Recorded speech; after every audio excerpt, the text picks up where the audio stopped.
आध्यात्मिक परिवेश में आपका स्वागत है। आज हम श्रीमद् भागवत गीता में वर्णित संन्यास योग और कर्मयोग के विषय में श्रवण करेंगे। संन्यास के द्वारा जो तत्व प्राप्त होता है, कर्मयोग से भी वही प्राप्त किया जा सकता है। अतः जो मनुष्य संन्यास और कर्मयोग को एक देखता है, वह वास्तव में सही देखता है। हे अर्जुन, कर्मयोग के बिना संन्यास मार्ग पाना कठिन है, किंतु मननशील योगी पुरुष परमात्मा को शीघ्र ही प्राप्त कर लेता है। जिस कर्मयोगी का अंतःकरण पवित्र है और इंद्रियां अपने बस में हैं तथा सभी प्राणियों में स्वयं को देखता है, ऐसा कर्मयोगी कर्म करते हुए भी कर्म बंधन में कभी बंधता नहीं है। जो पुरुष अपने सभी कर्म ब्रह्म में अर्पण करके और उससे उत्पन्न हुए लगाव को त्याग कर कर्म करता है, वह जल में कमल के उस पत्ते के समान है जो पाप से कभी लिप्त नहीं होता। कर्मयोगी लगाव को त्याग कर शरीर, मन, बुद्धि और इंद्रियों द्वारा आत्मशुद्धि के लिए कर्म करते हैं। कर्मयोगी पुरुष कर्मफल का त्याग करके परम शांति को प्राप्त होता है और कर्मफल का में लगाव रखने वाला पुरुष कामना में बदता हुआ चला जाता है। जब संयमी पुरुष मन से सब कर्मों का त्याग कर देता है, तब नवद्वार वाली इस शरीर रूपी नगरी में सुख से रहते हुए भी न कर्म करता है और न वह करवाता है। परमात्मा मनुष्यों में के न कर्तापन की, न कर्म की और न कर्मफल के साथ संयोग की रचना करता है, किंतु स्वभाव अनुसार ही सब कुछ बरत रहा है। परमात्मा किसी के पाप कर्म और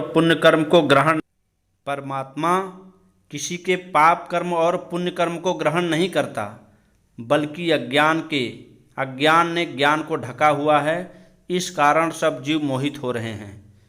परंतु जिन्होंने अपने विवेक के द्वारा उस अज्ञानता का नाश कर दिया है, उनका वह ज्ञान सूर्य की तरह परम तत्व परमात्मा को प्रकाशित कर देता है। जिसकी बुद्धि परमात्मा में डूबी हुई है, जिनका मन ब्रह्म में विलीन है और स्वयं अथवा परमात्मा तत्व में स्थित है, ऐसे साधक ज्ञान के द्वारा पाप रहित होकर परम गति को प्राप्त होते हैं, अर्थात उनका पुनर्जन्म नहीं होता। ज्ञानी महापुरुष विद्या और विनय से युक्त सभी में समतत्व को देखते हैं। जिनका मन समत्व भाव में स्थित है, उन्होंने जीवित अवस्था में ही संसार को जीत लिया है। क्योंकि ब्रह्म निर्दोष और सम है, इसलिए वे ब्रह्म में स्थित हैं। जो मनुष्य प्रिय वस्तु को प्राप्त कर प्रसन्न न हो और अप्रिय वस्तु को प्राप्त कर चिंतित न हो, ऐसा स्थिर बुद्धि वाला ज्ञानी तथा ब्रह्म को जानने वाला मनुष्य ब्रह्म में स्थित है, ऐसा समझना चाहिए। बाहरी विषयों से लगाव न रखने वाला पुरुष आत्मा में ही सुख प्राप्त करता है। ब्रह्म के ध्यान में एकाग्रचित रहने वाला पुरुष जीवन आनंद का अनुभव करता है। हे अर्जुन, इंद्रिय तथा उसके विषय के संयोग से जो उत्पन्न होने वाले भोग हैं, वही दुख का कारण है और वे आदि अंत वाले हैं। इसलिए बुद्धिमान पुरुष उनमें लिप्त नहीं होता। जो मनुष्य शरीर त्यागने से पूर्व काम और क्रोध से उत्पन्न वेग को सहन करने में समर्थ है, वह पुरुष योगी और सुखी है। जो मनुष्य अंतरात्मा में सुख का अनुभव करता है, अपनी आत्मा में ही आराम करता है तथा परमात्मा का ध्यान देने वाला है, वह योगी ब्रह्मरूप बनकर परम मोक्ष को प्राप्त होता है। वे ऋषिगण जिनके पाप नष्ट हो गए हैं, जो संशय से मुक्त हो चुके हैं तथा संपूर्ण प्राणियों के हित में रमने वाले हैं और जिनका मन परमात्मा में स्थित है, ऐसे साधक मोक्ष को प्राप्त होते हैं। काम और क्रोध से रहित अपने मन पर नियंत्रण रखने वाले तथा आत्मा को जानने वाले सन्यासियों के लिए जीवित रहते हुए और मरने के बाद मोक्ष प्राप्त होता है। सांसारिक भोग के विषयों का चिंतन छोड़कर और दृष्टि को दोनों भवों के मध्य में स्थित करके तथा नासिका में विचरने वाले प्राण और अपान वायु को सम करके जिस पुरुष की इंद्रियां, मन और बुद्धि अपने वश में है, ऐसा मोक्षपरायण मुनि इच्छा, भय और क्रोध से मुक्ति पा जाता है, अर्थात वह सदा मुक्त ही है। वह भक्त जो मुझे यज्ञ तप का भोक्ता और संपूर्ण लोगों का महान ईश्वर तथा प्राणियों का दयालु व प्रेमी समझता है, वह शांति को प्राप्त होता है। कर्मफल की लालसा न लेकर जो अपना कर्तव्य कर्म करता है, वह सन्यासी तथा योगी है। केवल अग्नि का अथवा क्रियाओं का त्याग करने वाला सन्यासी या योगी नहीं होता।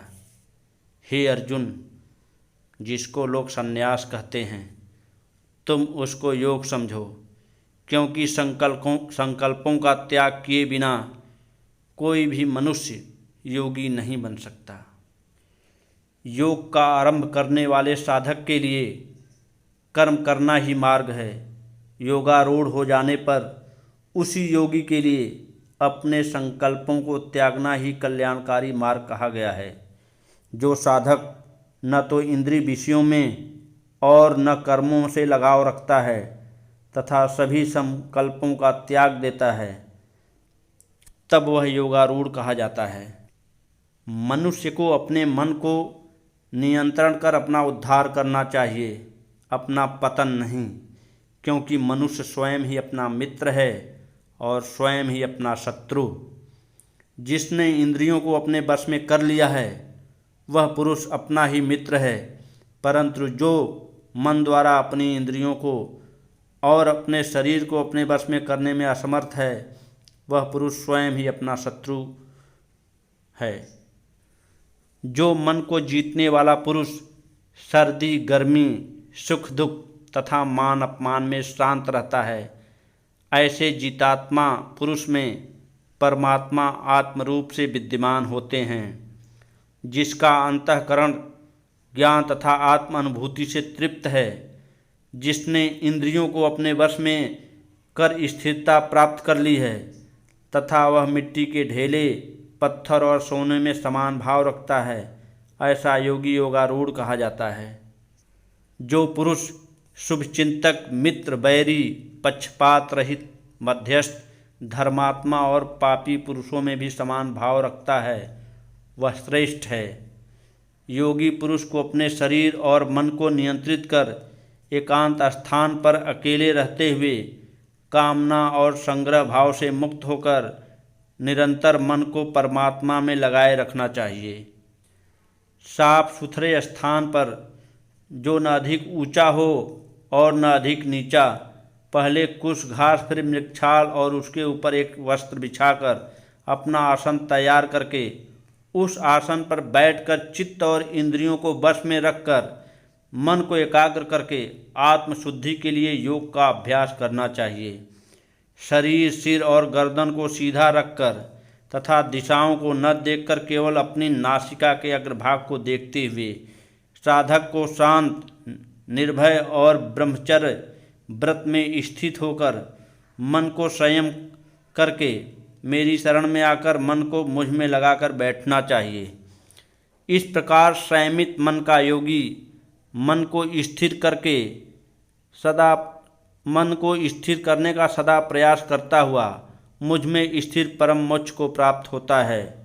हे अर्जुन, यह योग उस पुरुष के लिए संभव नहीं है जो अधिक खाने वाला है या बिल्कुल न खाने वाला है, तथा जो अधिक सोने वाला है या सदा जागने वाला है। दुखों से मुक्ति दिलाने वाला यह योग तो उसी को सिद्ध होता है जो आवश्यकता अनुसार आहार विहार करने वाले, कर्मों में यथा योग्य तथा यथा योग्य सोने वाले और जागने वाले होते हैं। जब पूर्ण रूप से अपने वश में किया हुआ साधक का चित्त आत्मा में स्थित हो जाता है, तब अनेक कामनाओं से मुक्त होने वाला साधक योगायुक्त कहलाता है। जिस प्रकार स्थिर वायु वाले स्थान में रखे दीपक की लौ स्थिर होती है, उसी प्रकार योग का अभ्यास करते हुए योगी का चित्त भी परमात्मा के ध्यान में स्थिर हो जाता है। जब योग के अभ्यास से चंचल चित्त शांत हो जाता है, तब आत्मा स्वयं ज्योति स्वरूप में आत्मा को देखकर आत्मा में ही संतुष्ट हो जाती है। इस अनंत सुख को, जो कि इंद्रियों द्वारा अनुभव से परे है तथा शुद्ध बुद्धि द्वारा ग्रहण करने योग्य है, इसमें स्थिर होकर वह ध्यान योगी फिर कभी तत्व से विचलित नहीं होता। जिसे लाभ प्राप्त होने पर उससे अधिक उत्तम कुछ भी प्राप्त न लगे, उस स्थिति में होने पर वह बड़े भारी दुख से भी विचलित नहीं होता। ऐसी स्थिति जिसमें दुख उसे स्पर्श न कर सके को भी योग कहते हैं। ऐसे योग का अभ्यास बिना उकताए हुए चित्त से निश्चय पूर्वक करना चाहिए। संकल्प से उत्पन्न होने वाली सभी कामनाओं का पूरी तरह त्याग करके और मन के द्वारा इंद्रियों को सभी ओर से हटाकर धैर्य से बुद्धि के द्वारा संसार से धीरे धीरे ध्यान हटाकर और मन को परमात्मा स्वरूप में स्थित करके फिर कुछ भी न सोचे। जहाँ जहाँ यह चंचल और अस्थिर मन विचरण करता है, वहाँ वहाँ से इसे हटाकर परमात्मा में ही लगाना चाहिए। जिसका मन शांत है, जो पाप रहित है और जिसका रजोगुण शांत हो चुका है, ऐसे ब्रह्मरूप योगी को उत्तम सुख प्राप्त होता है। इस प्रकार अपने मन को सदा परमात्मा में लगाया हुआ पाप रहित योगी सुखपूर्वक ब्रह्म स्पर्श का परम सुख प्राप्त करता है। ध्यान योग से युक्त अंतःकरण वाला योगी अपने स्वरूप को सभी प्राणियों में देखता है और सब प्राणियों को अपने स्वरूप में देखता है।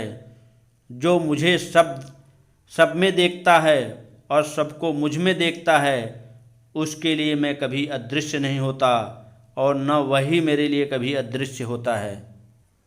जो योगी एकत्व भाव में सभी प्राणियों में स्थित जानकर मुझे भजता है, वह योगी सब कुछ करता हुआ भी कुछ भी स्थित मुझ में स्थित रहता है। हे अर्जुन, जो पुरुष सभी के दुखों अथवा सुखों को एक दृष्टि से देखता हो, मानो कि वह उसके अपने दुख अथवा सुख हैं, वह परम योगी माना गया है। श्री भगवान बोले, हे अर्जुन, वह पुरुष जो शुभ कर्म में विश्वास करता है, उस पुरुष का न तो इस लोक में और न ही परलोक में नाश होता है, क्योंकि शुभ कर्म करने वाला कभी दुर्गति को प्राप्त नहीं होता है।